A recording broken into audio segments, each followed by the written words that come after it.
Andrew, this is embarrassing. I apparently forgot how to do the intro, and it's only been 10 days. And now I actually kind of thinking back, maybe I've been messing it up this whole time. You definitely have been, and I've just been way too nice to call you out on it. So I appreciate you taking the accountability and pointing something out about yourself that you can do better moving forward. For those of you tuning in, hi everybody. Andrew Champagne, Josh Rodriguez here for a post Belmont edition of Drank and Champagne on YouTube, on your podcast provider of choice, on the Wrong Lead Network. So having a lot of fun talking about some of the races from this past weekend and talking about some of the subplots that have come up in the couple days since. Josh, how you doing, buddy? I'm doing all right. I'm drinking a nice wine from Paso Robles. So is that your neck of the woods? Couple hours away. Yeah. Yeah, man. Crazy weekend. Um,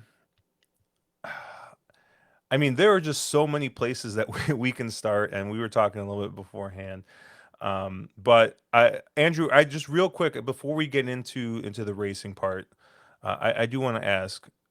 I saw you on top of a mountain. How did that feel? Getting to the top of the mountain that some of you saw on Twitter was fantastic. Loved that. That was amazing. I am back after a week in England for just a couple of days, and then I am headed straight back over to Europe in a couple of days to go to Italy with my fiance. One of those trips was planned far further in advance than the other, and we'll leave it there. But all I'll say is this: going up the mountain was amazing. Coming back down was hell, because there's no good way to descend from a 2,600-foot mountain when you're my size. It's never going to look good. It's just not. Shout out to the people that were there that helped me through it. You know who you are. Some of you may very well be listening, and I am very fond of you. Having said that, fun week, busy week. If you're watching on YouTube, you can see my right elbow has a nice chunk that got taken out of it. There's a story behind that if you find me at a racetrack at some point in the next couple of months, I'll absolutely tell you. It's a good one. Trust me. But so I know you said you were at work conference. You did a lot, a lot of outdoorsy stuff. You saw your friend Ben. I did see that. He had time for me. Yeah. Um, but well, I guess give me like one or two highlights of the trip, touristy stuff, not necessarily work stuff. London has plenty of casinos, and some of them are ridiculously priced. The British pound is more valuable than the American dollar. So I walked into the first casino that I saw, and it was actually a reasonably classy place called the Hippodrome. Mm-hmm. They were spreading 25 pound a hand blackjack. That translates to about $40 a hand US. Oof. Yeah. I went next door where it was 10 pounds a hand, and that's where I lost my 30-pound gambling budget. That was a shock to the system for sure. But London was a lot of fun. I was there for a day, managed to do a whole bunch of really cool stuff. Took a couple of photos outside Buckingham Palace, rode the London Eye. Highly recommend that. That's really cool. There's also a place near the London Eye called Between Two Bridges. And that is a place with a whole bunch of picnic tables and a bunch of food vendors and a couple of bars on a nice day. That's a really cool place to hang out. Cannot recommend that highly enough. The other thing that I'll mention, Josh, we're here in the States. Dua Lipa is a pretty big name. She is, for obvious reasons. Over in Europe, she's Taylor Swift level. Who's Dua Lipa? Josh, listen to current radio. I'm For literally God's looking at sake, Google this right if now. I have to be the hip one on this podcast, we've already lost. Please don't make me be the hip one. Never seen this lady in my life. People in the comments section skewer my co-host. Absolutely skewer my co-host. Anyway, at any rate, she is a singer. She has several fairly major hits on the American scene. She is a megastar in Europe. She is everywhere. Also, by the way, if you are headed to London, remember, mind the gap. I also do not know what that I means. forget I have to explain absolutely everything because Josh is a neophyte at literally every single thing we talk about. Um, the London tube system, the Hmm. subway, there are very pronounced voiceovers of people saying mind the gap.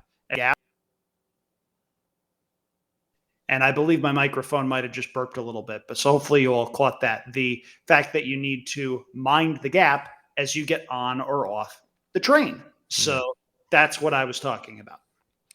interesting. Yeah. Yeah, I've never been to London. It's definitely on the list. Um, haven't been to Europe at all. Uh, Neither have I before last week, and I'm going twice in 3 weeks. that's just insane. I love it. Like I love it for you, and I also hate it for Yeah. you. Like I can just tell, and it's not a negative, right? Like I've traveled 2 hours north for work for me, and I come back from that, and I'm just beat. Yep. So I cannot imagine what having to travel. I don't even know how many hours of flights that it took you to So get there. it was 10 hours from SFO to London. That was a red eye. I actually slept on the plane, which I was not at all counting on. That was a good Nice. thing. Coming back, I had to go from Manchester to Frankfurt and then Frankfurt, Germany to SFO. So I Hmm. got German stamps on my passport. Woohoo. Nice. The one story that I will tell you, and this is the kind of story that's going to make you roll your eyes out of your head. Hmm. So the last night we're there, I flew into London, but most of what we did was in the Lake District, which is up north of Manchester in the north of England, not far from the England Scotland border. So we're up there and it's our last dinner and we're all talking. And I'm being a little retrospective and thinking, okay, what area of the country most reminds me of where I am right now? I'm trying to compare it to someplace in the US. So I talked to a gentleman by the name of Scotty, who is one of the people that was running this program. And he thinks for a second and goes, probably this area of upstate New York called Saratoga. And I went, really? So then Scotty wound up getting the 5-time pink sheet champion spiel. And he really wished he had shut his mouth. On a serious note, Scotty, John, Ollie, thank you for a wonderful week. You're all absolutely wonderful people. It was a really cool week. Very, very busy, very, very thought provoking, and certainly something that made me step out of my comfort zone on a number of occasions. It wasn't pretty, but stuff got done. And it was a pretty big mountain of stuff looking back on it. Wordplay unintended, but certainly welcome.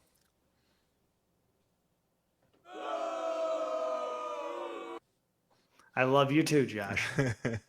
Now off we go to make more references you're not All right. going to understand. Yeah, let's start on a positive note. Why don't we shift to All right, positivity a little sounds bit good. here? Um, Belmont Stakes. All All right. right, we're gonna talk about the Belmont Stakes, right? So we're gonna talk about a positive note. Belmont possibly being moved to Saratoga. I'm just kidding. I'm kidding. We'll talk about that a little bit later. But the actual Belmont Stakes that happened this Saturday, obviously won by Jenna Antonucci's Arcangelo, JJ, Mr. Javier Castellano, getting another first in his belt, which I believe this is his first Belmont Stakes. So he knocked out two firsts in 1 year with two different horses, which I thought is pretty interesting. Obviously, the third horse to win a leg of the Triple Crown this year. So um, I guess you could say parity is back in horse racing. The quality of the horses that are running. I know people in general are a little down on the 3-year-old crop this year, but not to take anything away from Arcangelo. I thought just got. I mean, just got a beautiful trip. Probably in my short time watching horse racing, probably the second best trip I've seen on a horse, and best ride I've seen on a horse in the Triple Crown race. What was the Um, first? you're gonna laugh. Last year's Kentucky Derby. I mean, like Fair. there, you watch that Kentucky Derby, and you just see the way that he just navigates the horse and just gets up. I mean everything had to go right. The pace had to be there, Valid. and You're he had to make absolutely right. that gutsy move up the rail. Yeah. Like, um, you know, it's just, that ride in the Derby was just, something else.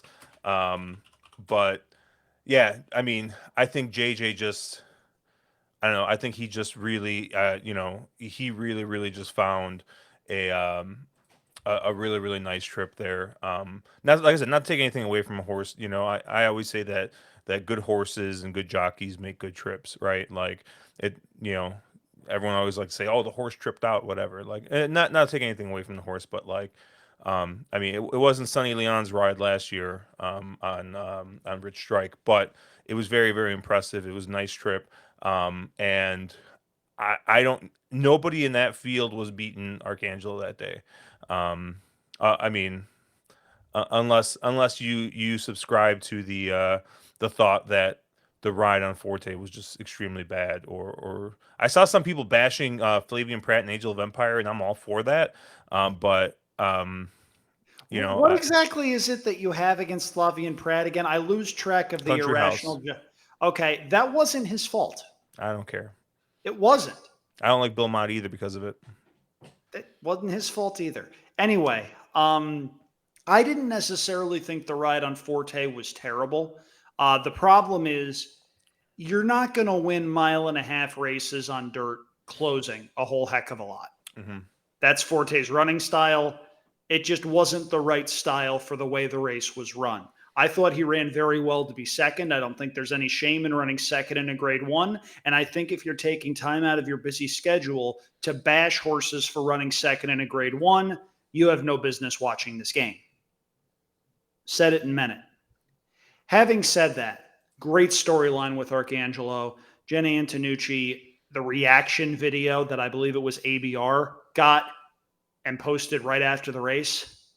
One of horse racing's first unconditionally positive stories in a very, very long time to come out of a Triple Crown race. That was really cool. And Arcangelo's a darn good horse. That win in the Peter Pan was no fluke. He ran that in a very fast time. Going a mile and a half, a lot has to go right. Credit to Javier Castellano for the ride on that horse. I don't know if he's the most talented horse, but he was the horse best equipped to go a mile and a half with that race shape on that day. And that's what mattered. If you had him, by the way, great call. That horse was what, 7-1, 8-1, somewhere in that range? Yeah, I actually just took the chart down. Sorry about that, Chief. No, you're fine. I was trying to find something else, and then I realized I closed out the wrong. I closed out the wrong thing. How many browser tabs do you have open at one time, Josh? At one time, when I'm doing streams, usually like 6 or 7. When I'm working, like 35 million. Oh, you're a tab monster. Yeah. Yeah. I paid 17.80 to win. Okay, yeah, that's a good call. That qualifies as a good call if that was the horse that you had. Now, the Belmont did not have Mage, obviously, did not have Two Fills, did not have Disarm, who wound up winning the Matt Win and earning a 102 buyer speed figure. That horse is going to be a force to be reckoned with later in the year. Son of Gun Runner, who got better as he got older. It's not a horrible crop. We've seen horrible 3-year-old crops, and I'm not ready to call this one a horrible one. Was the Belmont a little on the slow side? Yeah, but you've still got 3-year-olds going a mile and a half, and maybe it just seemed a little bit slow because we got bashed with Secretariat and 224 flat, and they wound up going 229 and change, I believe it was. Mm-hmm. So 5 seconds, a length for every fifth of a second. You're looking at 25 lengths, thereabouts. It's okay. And by the way, I don't think it's bashing thoroughbreds to say that. I think that puts Secretariat in proper perspective. You think about it this way, only one other Belmont winner since 1973 would have come within 10 lengths of Secretariat. That's Easy Goer in 1989. Who? Easy Goer. They don't have a section of Saratoga named after him. You know, like Four Star Dave. No, they don't. They don't have that. They do, however, have a stakes race named after him at Belmont, or at least they did. Actually, now that I think about it, I think there is like an easy goer or something. I forget. So I'll shut my mouth before anybody else decides to stop listening. Just But jump in the comments. But yeah, good day of racing. Some very good stakes races up and down the card on Saturday at Belmont Park. We saw Up to the Mark win the Manhattan. I didn't think that was one of William Buick's greater rides in the history of his career, but in fairness, he also got stuck behind one of the pace setters that stopped. That didn't help. We got to talk about Cody's Wish, don't we? uh, so Cody's Wish was probably the horse I had the most against, and of course I show up with egg on my face again. That was a really impressive race. Um, Friends of mine, I haven't necessarily checked on horse racing Twitter, but I know very smart friends of mine are like, he's got to go to the classic after this, right? Do you think they stretch him out? So I've got two thoughts after that race. First, interactive portion of this podcast. If you have a hat, take it off. We are going to have a moment of silence in memory of the time where we thought Charge It was an ultra serious racehorse.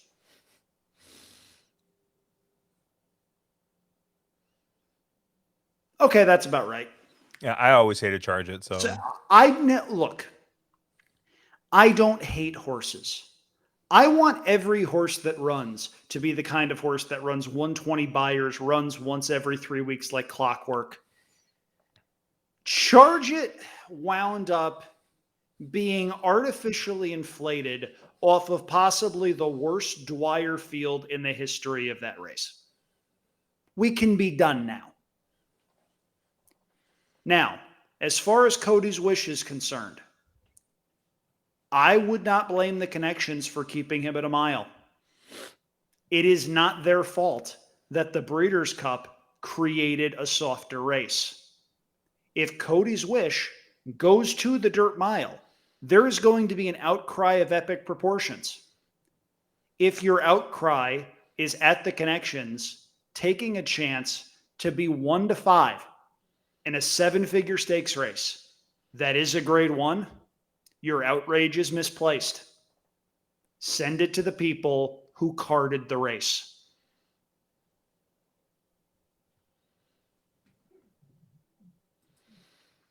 yeah, I don't know. I obviously I had White Barrio in that spot, and then I also Clearly, had yes. who ran a nice race. I mean, he ran third in that race, and I also had Repo Rocks. I was going for a real bad guy angle Hey, on anything I betting was the at. worst story in horse racing has been a very lucrative angle of late. Yeah.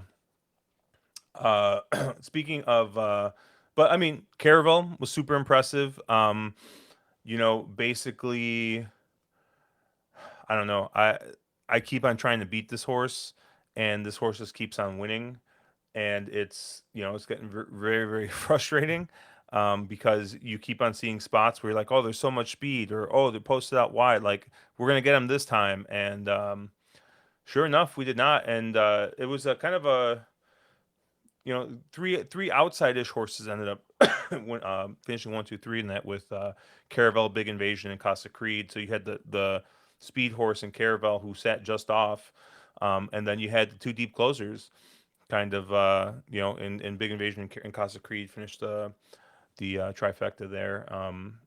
But yeah, it was a very impressive horse. Yeah. I wasn't crazy about Caravel in that spot because it was a backup. It was an audible. The original plan was that they were going to send Caravel overseas to Royal Ascot. The decision was made to keep Caravel in the States. And I wasn't sure how to interpret that, especially at a short price. But she was clearly best in the Jaipur. Really nice turf sprinter. And when all is said and done, we're going to look back and wonder how she was such a massive price in the Breeders' Cup Turf Sprint last fall, where Golden Pal didn't break. Well, I That think still hurts. It it still does. hurts. Um, just keep on Woody Stevens. Um, Woody Stevens was probably my big miss betting wise for the day because I had the race absolutely pegged um, with Arabian Lion and Drew's Gold, and they obviously they finished 1-2. Drew's Gold just missing out on Arabian Lion in that spot. And Gilmore just made a ton of sense too, as kind of that horse that would kind of clunk up for third. So I thought that was a pretty that was an exacta that I should have just absolutely hammered and I didn't. Um, but I'll pat myself on the back at least for having those two. But obviously I forgot Arabian Lion went off super short. What do you go off at like 2-1, Paid 780, I think, to win. six So seventy? Yeah, 5-2, yeah, 2-1, something like that. Yeah. Um, Safe to say Bob Baffert has figured that one out. Arabian Lion had a lot of potential in his 2-year-old year. I believe went favored in the Los Al Futurity as a 2-year-old. Sort of tailed off. Given what happened in the Sir Barton and then the Woody Stevens, safe to assume that one's back. And we're probably going to wind up seeing that one in either the Jim Dandy or the Haskell later this year. yeah. It's really interesting. I think we have a bit of a McKinsey situation going to happen here with Mr. Baffert. I don't know, and not talking about Arabian Lion. This is kind of just looking forward towards, Saratoga, maybe the Pennsylvania Derby. Um, but we have two horses that we haven't seen in a while that were both very good. In Cave Rock, who I hear is pointing towards possibly coming back in New York sometime this summer, and I believe it's Arabian Night, his other kind of big horse that ended up not making the Derby Trail or the Triple Crown. So I don't know, and we saw the same thing kind of with McKinsey as a 3-year-old where he ran. He ran in maybe an allowance or one of the early preps, and then had a setback, and was a really really nice horse for Bob Baffert. So he's got a couple I think in the stable to kind of watch out for.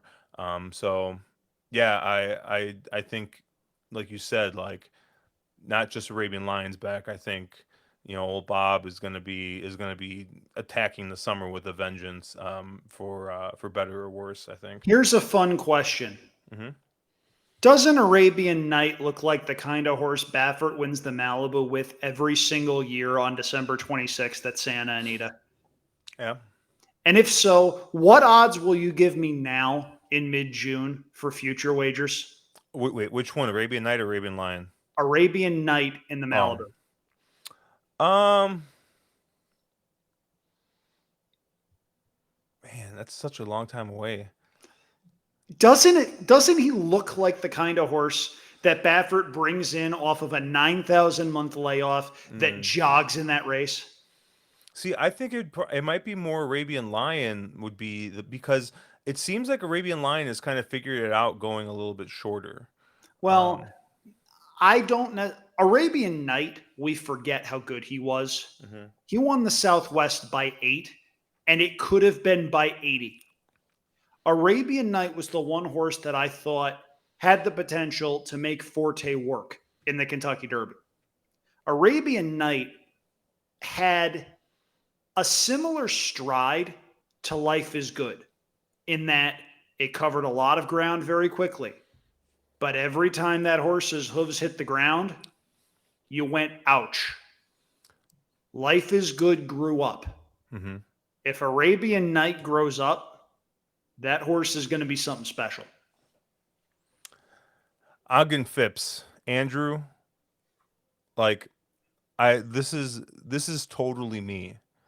I believe on stream there's video of me saying, and I quote, Clariere is obviously the best horse in this division, and um, both Caleb and Mark kind of were like, "Really?" I was like, "Yeah, obviously," but I'm going to bet against her here, and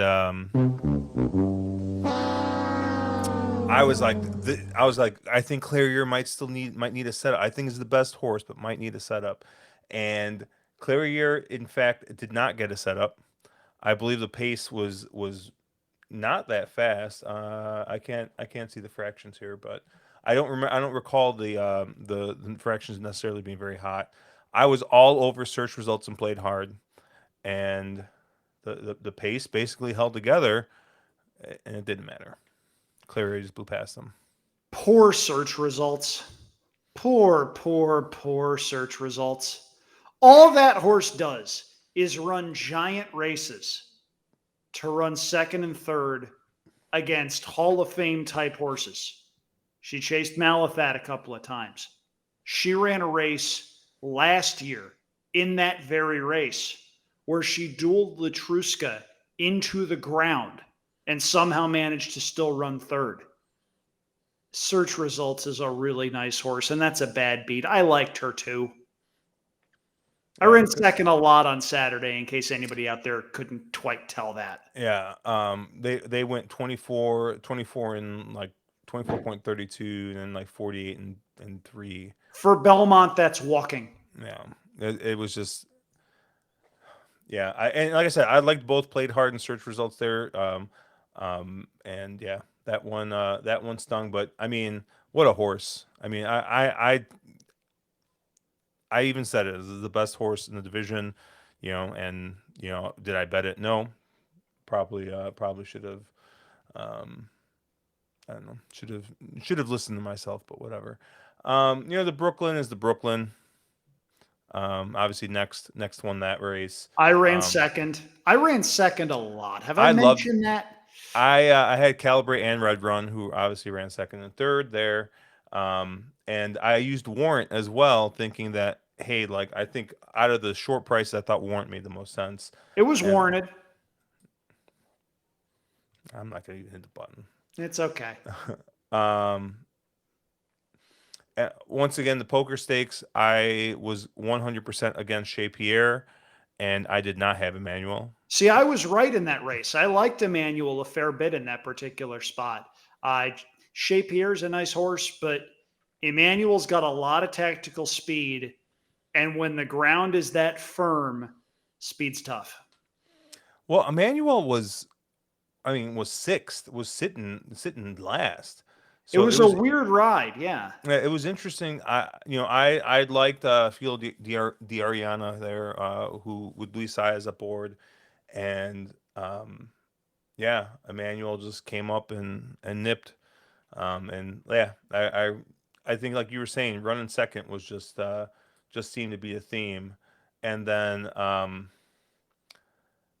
yeah, I mean just in the list of favorites I tried to beat that ended up just making me look stupid. Elite Power showed why he won the Breeders' Cup Sprint and had a pretty impressive win there in the True North. Yeah, it was a bloodbath for me this weekend, Andrew.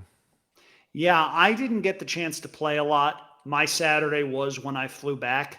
I watched the last three races live from San Francisco Airport as I was waiting to go through customs and get my bag and go home.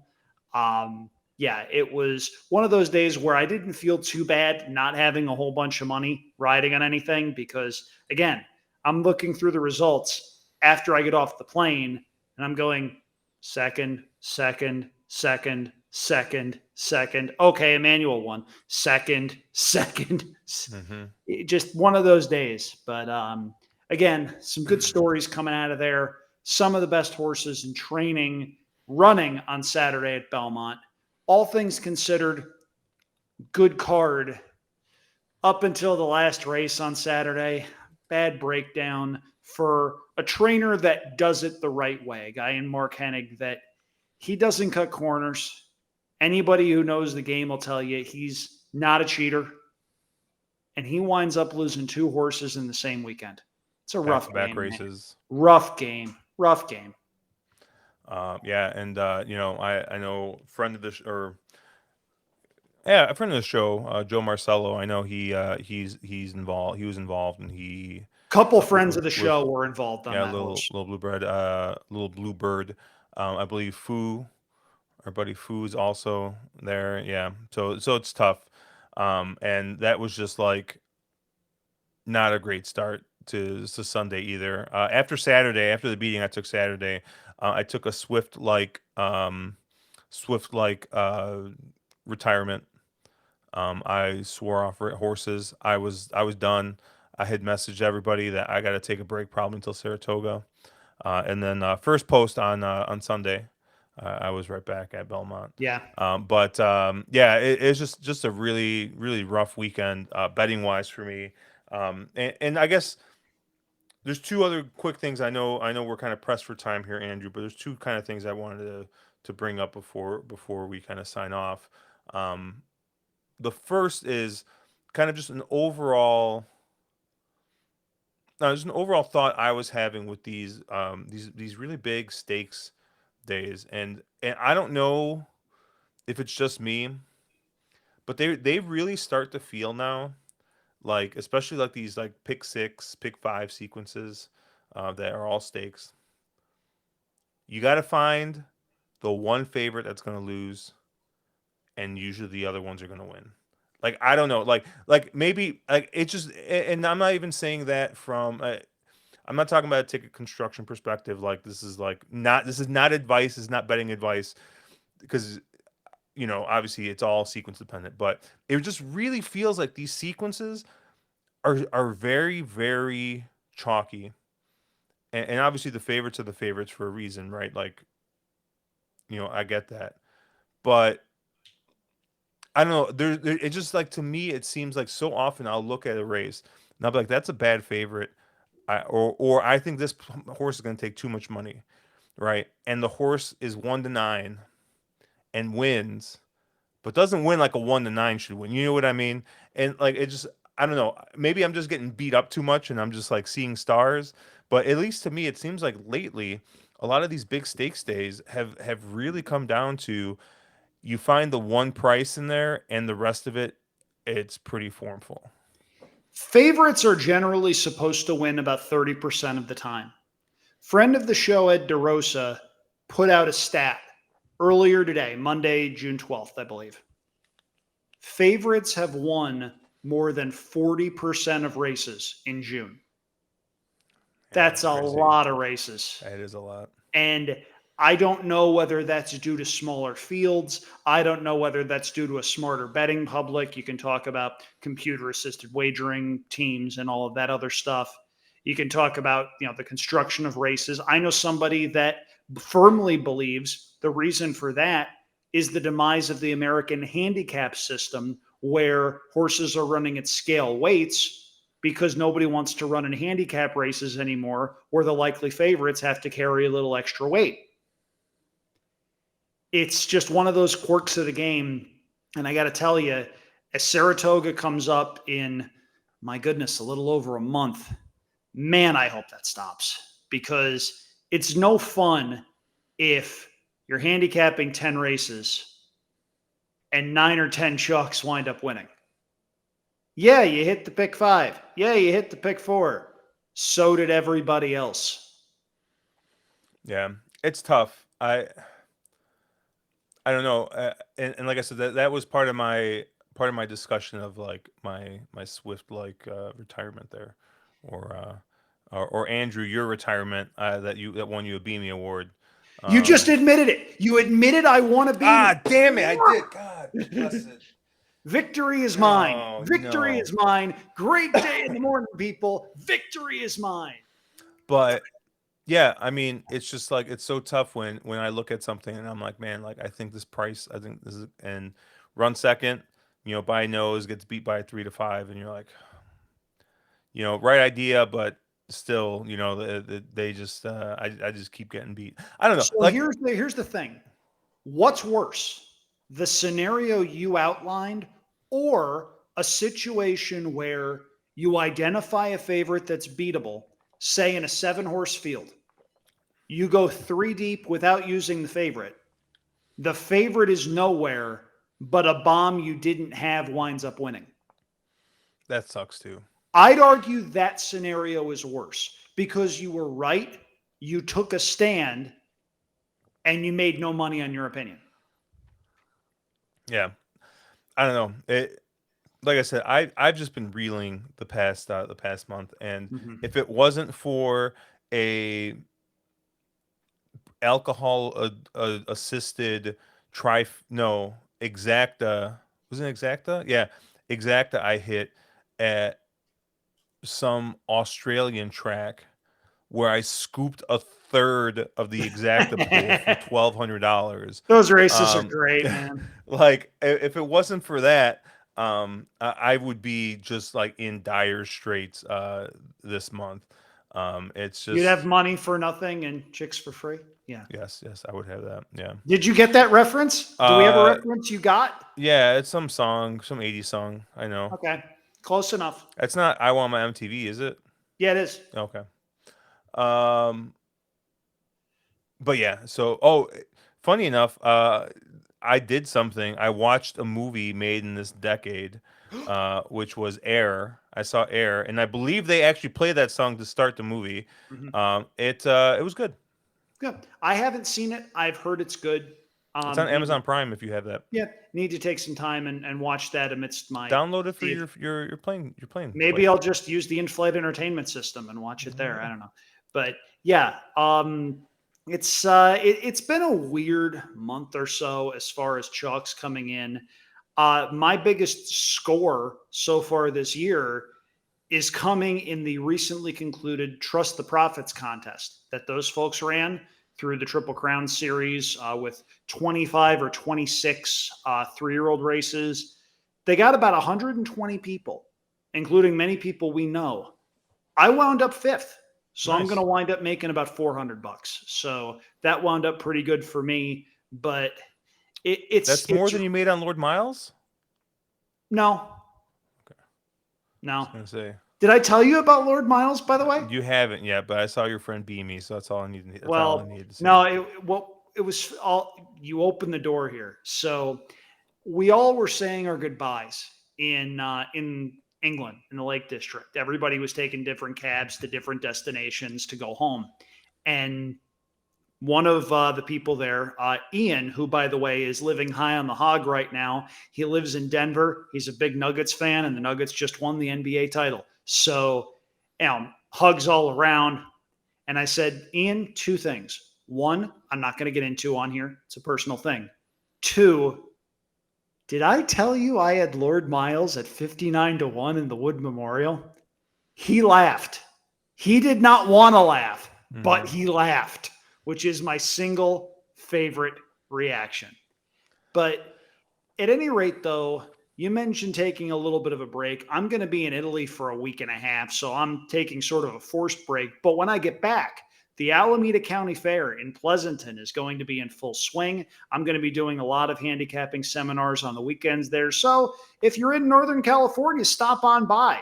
Trust me, you really can't miss the handicapping seminar setup on the stage outside the grandstand.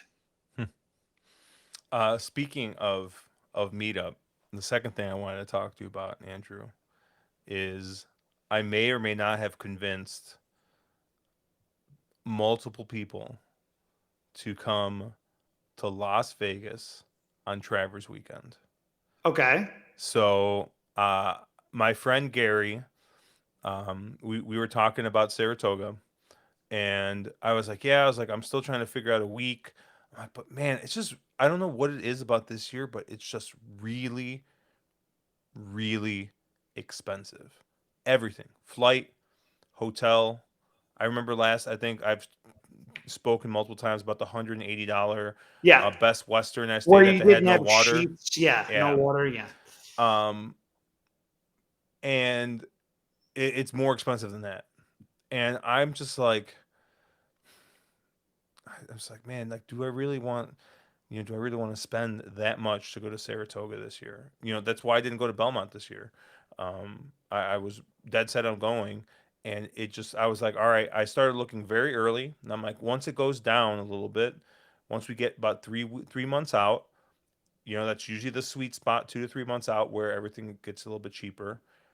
And it just never got cheap. It just never got to the point where I thought it was going to get to. And by the time I'm like, all right, well, I guess I should buy stuff, everything had already gone way back up. But travel's crazy right now. It's nuts. But so I was talking, and my buddy Gary's like, well, I don't know if I'm going to go to Saratoga this year because I want to go to Vegas for this concert, and it happens to be Travers weekend. And I didn't even know it was Travers weekend, but I was like, oh, I'm like, that sounds good. And we talked, and I ended up paying $140 for my flight round trip because I had a gift card and I had points to utilize. Obviously, my hotel room was comped.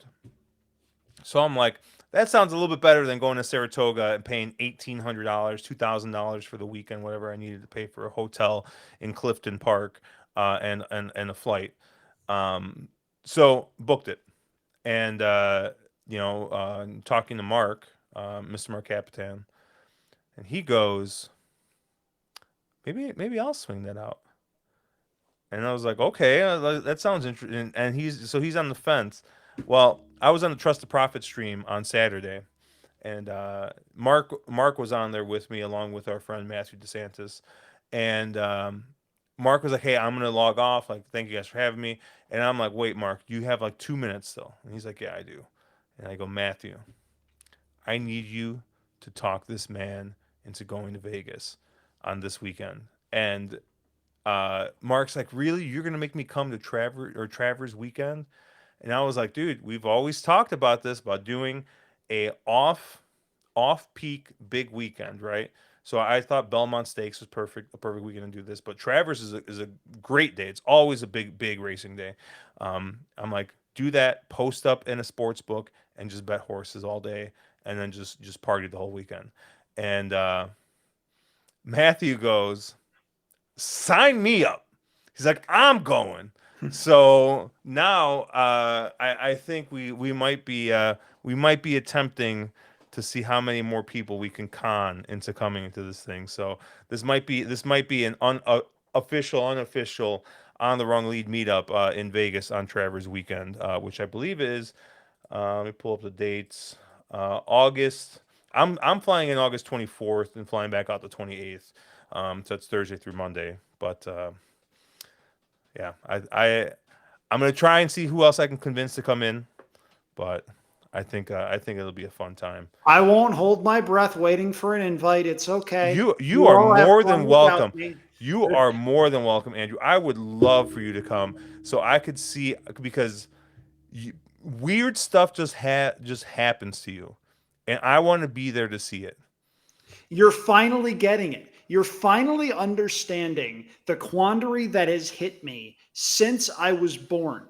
Weird things find me for no reason at all whatsoever. I want to be in the sports book when the guy goes, "Let him shoot it," and he continues to hit five threes in a row or whatever nonsense. Like, Bang, I want to bang, be there for bang. that. Oh, that was a great story. No, that's awesome, and you're using your platform for good. I commend that. That is for sure. Not sure I can swing what would wind up being a third trip in a little less than a month. We'll see. My fiance and I are headed down to the LA area for a weekend in late July. I am headed to this wonderful place right back here in mid August or so. But you mentioned something that I find very interesting, and we can close the show talking about this if that's okay. Hmm. So, you mentioned that it's getting too expensive to go to upstate New York for a weekend of racing. How we're not quite sure what's going on, but it's more expensive. And you opted to take your travel budget and go elsewhere. Naira, notice this is what's going to happen if you do what we all know you're thinking of doing, which is lengthening racing at this place back here. I love Saratoga. Saratoga is a cathedral. It is one of the few remaining cathedrals that are left in this great game. I get emotional talking about it for a good reason. It's special because it's a boutique meet. Used to be 24 days.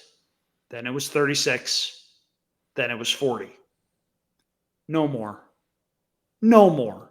For a variety of different reasons, not the least of which logistics and getting horses and people up to Saratoga for an even longer period of time. No more.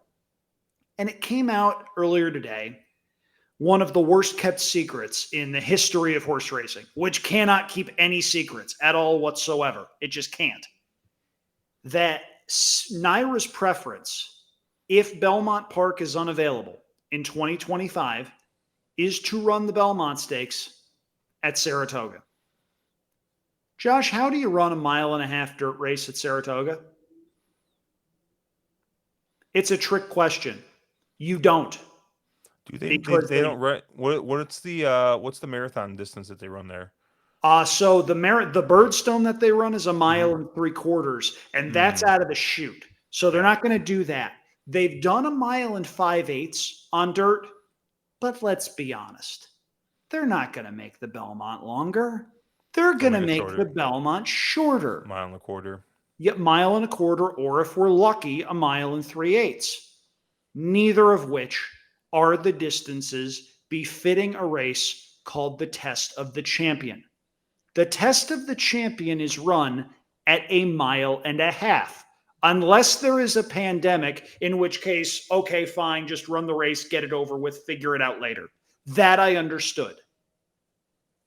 I know why they're doing it. It's all about the money. And that's fine. Everybody's got a business to run. If they run the Belmont at Saratoga one year, it's going to do $11 billion in handle. It's going to be the kind of day that people in Saratoga will look at and say, see, we can do year round racing up here. Not year round racing, but you get the gist. Don't kill the goose that lays the golden egg. What makes Saratoga special is the fact that the meet is so short and that a lot of high quality racing is condensed into a very small time period. If you lengthen Saratoga, I probably make more money doing the things that I do. There is no person on horse racing Twitter or on horse racing YouTube whose fortunes are more closely tied to one track than me at Saratoga. See back behind me. Don't lengthen the meet. I have another message for. I have a message also for Naira, especially for Saratoga. This is Saratoga. Put synthetic in, you cowards. Of all the things they could do, they've got two turf courses. Yeah, I. And honestly, look, I'm no huge fan of synthetics. I'm just not. With the exception of certain tracks where it definitely works, i.e., the Golden Gate Fields of the world, the Presque Isles of the world, the Turfways of the world, the Woodbines of the world. There are certain places where synthetic absolutely works. I can't get too passionate one way or the other about that, Josh. And honestly, with every battle that people who care about horse racing are now fighting on a daily basis because of a lot of people who didn't and made really bad decisions for a really long time, it's exhausting, man. I just flew a couple of transatlantic flights. I don't have time to be exhausted about anything else.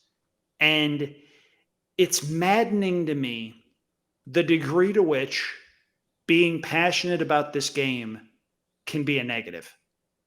And it comes a couple days after a really good card where Belmont did a lot right. And Belmont came out of it with a legitimate storyline that wasn't horses are dying, even though there was a breakdown in the last race. Gianni Antonucci was on mainstream news broadcasts after the Belmont. That's cool. Mhm. But my goodness, with regard to everything else, what are we doing? I feel like we're asking that question every week on this show in some form or fashion. What are we doing? I mean, I know what you're doing. Late August, you're going to Vegas as opposed to going to Saratoga. And awesome, more power to you. Made a lot of sense. Good audible. But at some point, if Saratoga starts pricing people out like that on a consistent basis and tries to extend the meet, Josh, that's not the Saratoga I grew up going to. Just think of the words that, or at least the concept that you just said. Saratoga priced me out, so I'm going to Vegas instead. The town that is literally known, that right now the big headline is how they are pricing everybody out. And the fact that Saratoga is pricing me out to go to another place that's pricing people out. It's pretty I don't know, it's an interesting issue. Interesting is a very, very good word. It's You're not going to find anybody more passionate about Saratoga than me. You might find people as passionate, but you're not going to go further than that. Yeah. What's going on here, man? And we're going to do our level best to try to figure that out. But in the meantime, you start seeing all this stuff, and apparently hotels in Saratoga are already planning for this. They had a heads up. This was not a closely guarded industry secret. This was a plan. And last year, when I was on a couple of different shows talking about a couple of changes that Saratoga made that I wasn't fond of, namely the Wilson chute and the new huge premium seating near the paddock, that second floor bar thing when they redid the post bar. I remembered, and I said this, I said, okay, no one was asking for this. So why did they do it? My Mhm. initial theory was they were going to try to get fall dates in the Breeders' Cup. And I don't necessarily think I was too far off. Summer dates in the Belmont? You can run the Met Mile out of that chute. Yeah. Think about how scary that is. The Met Mile out of the Wilson chute. I Yeah. get it. I understand it. It's going to make money. That's all that matters to the people in charge. Doesn't feel right. Yeah. Yeah, it's been a weird week. Weird's an understatement. It's been a weird month. I don't know. It's been a weird year. It's we really uh, and maybe racing has been saying this for the past couple years every year, but this year especially, it feels like we're at a crossroads. A very important crossroads. So we'll see where this kind of ends up leading. With all of the negativity around the Derby. Um, I will say, if you, Andrew, and you should listen to this too, maybe if you get time to listen to a podcast, maybe sometime during your trip.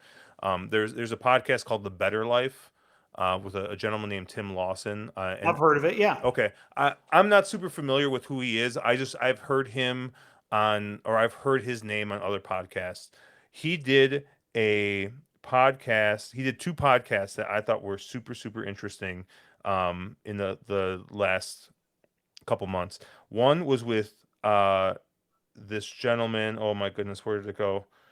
Scott Stratton, who is kind of like a marketing guy. And he most notably went to G2E, which is the big gaming expo in Vegas, and basically said, and this is, I think, 2019. So this is a couple years ago, but the podcast was from March. And he goes, Vegas, what the fuck are you doing? He basically tore them down at their own expo, which I thought was hilarious. But he had a really good take on the concept of value in Vegas and other stuff. I thought it was super interesting. But the one that I really want you to listen to is May 17th. He had Drew Dinsick on, who works for NBC right now. Yep. And Drew talked about his time at the Derby as media, and he discussed a bunch of stuff. But Tim Lawson asks him, well, what about all the deaths and all that stuff? And he said, honestly, if you were here, you wouldn't have even thought of anything of it. All the like, he's like, it wasn't until like Thursday when the article came out from everywhere where anybody like you even noticed that anything had happened. And I thought it was really interesting as him kind of being, he's not really an outsider, but just like him being there, all the issues going on with Churchill Downs, and basically like everyone's acting like everything's fine. Um, which we've talked numerous times, Andrew, about racing. You want to do what? I know we're trying to get out of here, so I'm trying to speed No, it it's up. okay. And But if you get a chance, honestly, yeah, listen to those podcasts. Better Life. I thought they were super interesting. But it really, just like I said, reminds me about just how we are really, I feel at a crossroads right now. And I think the next few months are going to be super important to see where everything goes in the next couple of years. But it's going to be a really strange time period with everything that we've got going on. Saratoga starting next month. That's great. Del Mar starting next month. If you're following the Del Mar meet, more power to you. A couple of other really fun things going on. Personally, I am very grateful that the Alameda County Fair season is coming up. It's real easy to be a fan of horse racing at a county fair like that. You can run a graded stakes race at a Saratoga or a Del Mar on a weekday, and you can hear a pin drop on the apron. You run a $2,500 claimer on a nice day at Pleasanton, and the entire grandstand starts roaring. If you could bottle and sell that, you'd be a very, very rich human being. I'm really looking forward to that. Again, hosting some handicapping seminars on weekends and on the 4th of July, starting on the 24th, because I'm going to miss the first weekend because I'm going to be in Italy chowing down on all the carbs I can take in. So you can certainly follow me for updates on that. Twitter is Andrew Champagne. Instagram is at 142winners. And I'm really looking forward to that. That's going to be a really fun trip. Looking forward to Pleasanton and looking forward to Saratoga next month too. Again, Saratoga is a cathedral. You really, really, really look forward to that stuff because it doesn't come around much. Yep. And as we sign off, make sure to hit like, subscribe, download, do everything. All the buttons. Shout out to Zenyatta retiring as a broodmare, having one last foal. Shout out to Harness fan Nikola Jokic for finally winning the big one and for assaulting somebody apparently on the court. Shout out to Beanie. Shout out to Beanie. Which I legitimately won. You said so.